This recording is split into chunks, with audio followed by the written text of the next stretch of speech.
Bien, tel que promis ce matin, Stéphane, c'est ton balado contact qui va retenir l'attention. Une longue entrevue, une longue période de temps à écouter François Legault.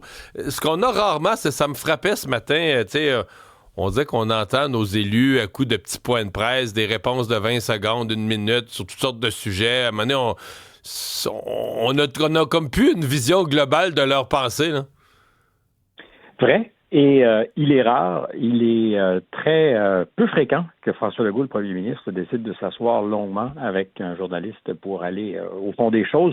Je ne sais pas si on va au fond des choses en 90 minutes, mais disons que l'exercice peut-être pourrait avoir l'air périlleux. Il ne l'a pas été, je pense. Sinon, qu'il y a beaucoup de choses à apprendre dans ces 90 minutes avec le premier ministre.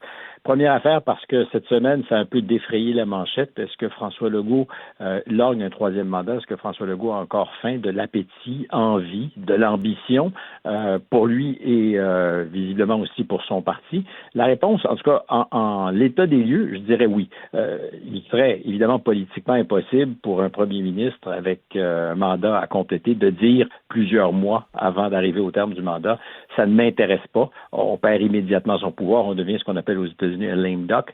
Cette semaine, il avait dit non, j'ai envie de rester, je serai là pour un troisième mandat. Après avoir passé 7 heures et demie, un peu plus avec lui, j'ai non pas la certitude, parce que je ne peux pas présumer de ce qui se passe exactement entre les deux oreilles du premier ministre, mais disons que si c'est un joueur de poker, il bluffe très, très bien. Il donne plus que l'impression, je dirais quasi la certitude, qui veut être encore là et qui veut, pour employer sa propre expression, finir la job. Alors, qu'est-ce qui reste à finir? Évidemment, c'est la question, parce que ça fait un peu plus de 6 ans qu'il est aux manettes. Il est satisfait, je dirais, pour son bilan économique, malgré les ratés, que ce soit avec sa clique, que ce soit le chantier Maisonneuve-Rosemont, qui le chatouille sans doute beaucoup en ce moment. Je parle de l'hôpital, chantier à venir, mais il est relativement satisfait de ce bilan. S'il y a un combat à venir, ça sera avec la santé, on en parlera dans quelques instants. Mais il y a clairement, pour François Legault, quelque chose qui ne fonctionne pas avec les médias. C'est la première des choses qu'il me dit. Il l'a abordé? C'est la remarque. Oui, je dis, mais vous êtes rare. Je suis surpris que vous ayez accepté. Et il dit, c'est vrai qu'au sein de mes équipes, il y a plusieurs points de vue. Il y en a qui pensent que je devrais communiquer uniquement quand on a quelque chose à dire. J'ai fait beaucoup de Scrum. On me recommande, Scrum étant cet exercice où on se met dans la fosse au lion. On voit ça aux nouvelles, évidemment, quand un politique arrive devant le pool des journalistes et répond à la volée à toutes les questions jusqu'à ce qu'il décide de passer son chemin. Alors, il disait à une époque, on me recommandait vivement de même pas regarder, puis de continuer, puis de me rendre directement à la Chambre pour m'occuper des affaires courantes. Il y a une espèce de relation, je dirais pas paranoïaque, mais agacée. Et il le dit, les médias sont trop négatifs, les médias créent une ambiance au Québec sur les enjeux qui est contre-productive, et à son endroit, il est convaincu qu'ils ont une dent contre lui. C'est en général le fait de politiciens qui arrivent au terme de l'exercice, tu le sais, quand on dit c'est la faute aux médias, mais il est absolument convaincu qu'il y a quelque chose et qu'il n'y a pas un traitement qui est, dans les circonstances, digne d'un premier ministre. Mmh. Bon. Et il t'a parlé, entre autres, de toute la question des valeurs, de la laïcité. Il était inquiet pour Montréal, entre autres? Plus qu'inquiet, en fait. Il faut voir que c'est un gros souci. C'est probablement directement proportionnel à la vue qu'il avait de son bureau de premier ministre à Montréal, sur la rue Sherbrooke, en face du campus de l'Université McGill, particulièrement l'été dernier, quand les manifestants pro-palestiniens ont été bruyants, sont restés longtemps. Il y a indubitablement, de son point de vue, un souci, il le dit souvent, il y aurait comme un entrisme islamique dans les institutions, dans les écoles, pensez évidemment à Saint-Maxime, Bedford à Montréal, et je lui pose la question, je lui dis, est-ce qu'il y a des risques sécuritaires? parce que pour lui, on est en train d'importer au Québec des conflits qui ne sont pas les nôtres. Il pense évidemment à la dynamique israélo-palestinienne. Je lui disais, mais c'est pas unique au Québec. Je passe beaucoup de temps en France et ça occupe les esprits. C'est vrai aux États-Unis, ça a été vrai sur les campus américains. Je te propose qu'on écoute sa réponse sur les valeurs québécoises. Il faut, à un moment donné, être capable de dire, nous, là, on a nos valeurs et on a notre langue, puis on a notre culture, puis on a du plaisir. Il faut sortir de cet état négatif. Quand vous parlez de nos valeurs, oui. À quoi vous pensez essentiellement? Laïcité. Commençons par laïcité. Tu sais, je voudrais pas qu'il y ait des conflits qui soient animés par des groupes religieux extrémistes au Québec. On n'en veut pas de ça. Qu'est-ce que vous disent les services de renseignement de la police sur ces enjeux? Parce que ce dont on parle, à terme, c'est criminellement répréhensible. Ben, je peux pas vous le dire, ce que les policiers me disent. Est-ce que ça vous inquiète? Oui, ça m'inquiète. Bon. La réponse est claire. Il ne veut pas aller dans le détail, mais il y a des informations qui le préoccupent. Ouais.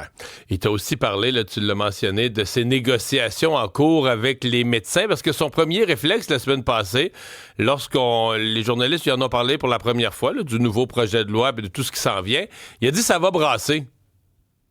Ah, je confirme, ça va brasser. Il est clair que pour François Legault, il y a un moment de vérité. Ça fait 25 ans que tous les gouvernements qui se sont succédés ont refusé de vraiment croiser le fer. Selon lui, la variable d'ajustement pour que le système de santé au Québec soit en santé, c'est la question de la rémunération des médecins. Il pense que les syndicats de médecins sont plus puissants que tous les syndicats avec lesquels il n'a jamais fait affaire, que ce soit au gouvernement ou dans le privé. Je lui demande même si c'est plus fort que le gouvernement. Puis si on lit entre les lignes, ça donne l'impression que oui. Il pense même que M. Barrette, à l'époque où il était le ministre de la Santé de Philippe Couillard, avait pris les bonnes décisions, mais c'est M. Couillard qui a rétro-pédalé devant la puissance du lobby des médecins. On l'écoute. Depuis 23 ans, on a lancé des GMF, mais on n'a jamais changé le mode de rémunération. On a essayé. Il y a des ministres qui ont essayé, mais à chaque fois, le gouvernement a reculé parce que ce sont des syndicats puissants, surtout la FMOQ. Plus fort qu'un gouvernement? Plus fort, en tout cas, que la FTQ ou la CSN.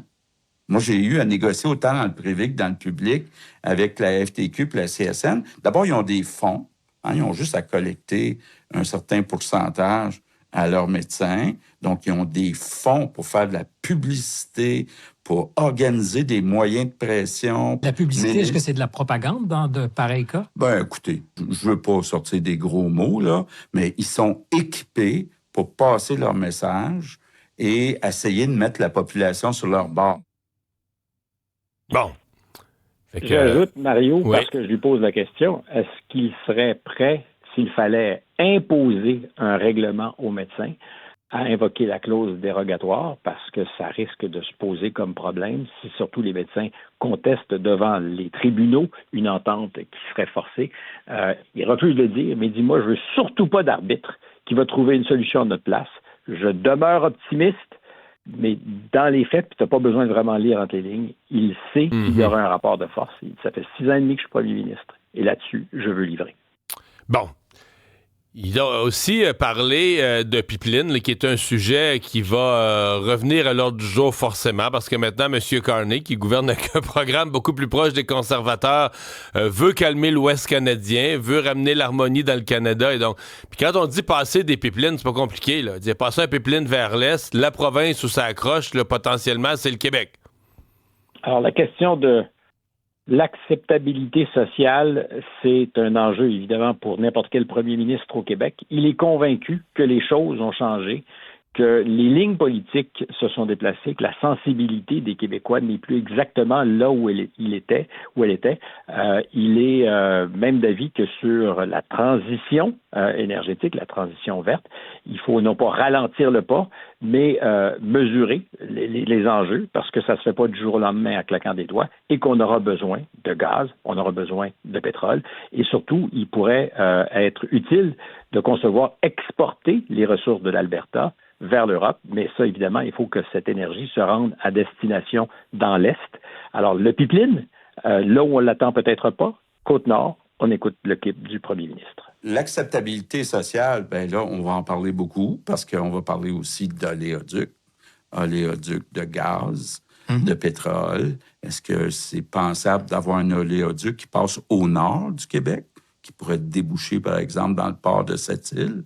Il y a des projets comme ceux-là qui étaient impensables avant Trump. Mais là, Donc, c'est une bonne nouvelle? Ben, les Québécois se disent, c'est pas vrai que Trump va contrôler le pétrole qu'on fabrique en Alberta.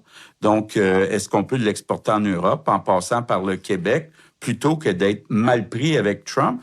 Il y a une ouverture. Je sens que c'est en train de bouger. Ça, Stéphane, c'est du flambant neuf, là. L'idée de corridor énergétique circule. Bon, au Québec, qui passe plus au nord, là, on l'a déjà vu arriver vers l'Abitibi. Mais là, j'imagine le chemin là, en zone peu habitée, puis on arrive sur la Côte-Nord, mais on vient sortir au port de Sept-Îles, et la région de la Côte-Nord qui a besoin là, de relance économique. En tout cas, là, mais c'est la première fois que j'entends ça, là, décrit aussi précisément. Il y a quelque chose qui est dans les cartons probablement. Il y a sur la table à dessin probablement un projet auquel pense le premier ministre sans le nommer. Donc oui, c'est du flambant neuf. J'ajouterais dans le flambant neuf que sur la question des finances publiques, il est toujours convaincu qu'il va réussir à éliminer le déficit d'ici 2029. Je lui ai dit que ça me semblait absolument impossible. Lui tient surtout là-dessus. Mais je termine. Standard & Poor's, la décote, il l'attendait. Il dit qu'il avait été prévenu par son ministre des Finances parce que, justement, ils ont investi dans les salaires des professeurs, ils ont engagé d'autres dépenses, des chantiers aussi importants de réfection pour nos infrastructures. Il dit, on savait, on attendait, j'avais été prévenu par mon ministre. Ça aussi, c'est assez surprenant. Et finalement, on n'a plus de temps parce qu'on déborde, mais je veux t'entendre. Il rêve d'être reçu à la Maison-Blanche? Oui, il veut convaincre le président des États-Unis parce que selon lui, Donald Trump doute de ce qu'il y ait des approvisionnements fiables en aluminium ou en acier venant du Canada. Il dit, moi, je suis prêt à aller à la Maison-Blanche, je veux travailler pour un rendez-vous pour garantir à Donald Trump qu'on est prêt à s'engager sur 25 ans pour livrer à bon prix de l'aluminium aux Américains. C'est la clé, j'y crois. Je suis certain que c'est de l'inquiétude qui anime le président.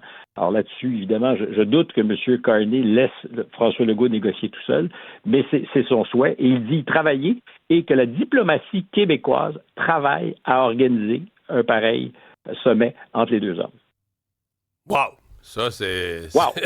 Oui, ça... Écoute, le premier ministre d'une province du Canada qui serait reçu à la Maison-Blanche pour faire son propre deal, je suis d'accord avec toi que tout ce qui est diplomatie canadienne va faire des boutons. Ça va prendre des médicaments pour l'urticaire, là.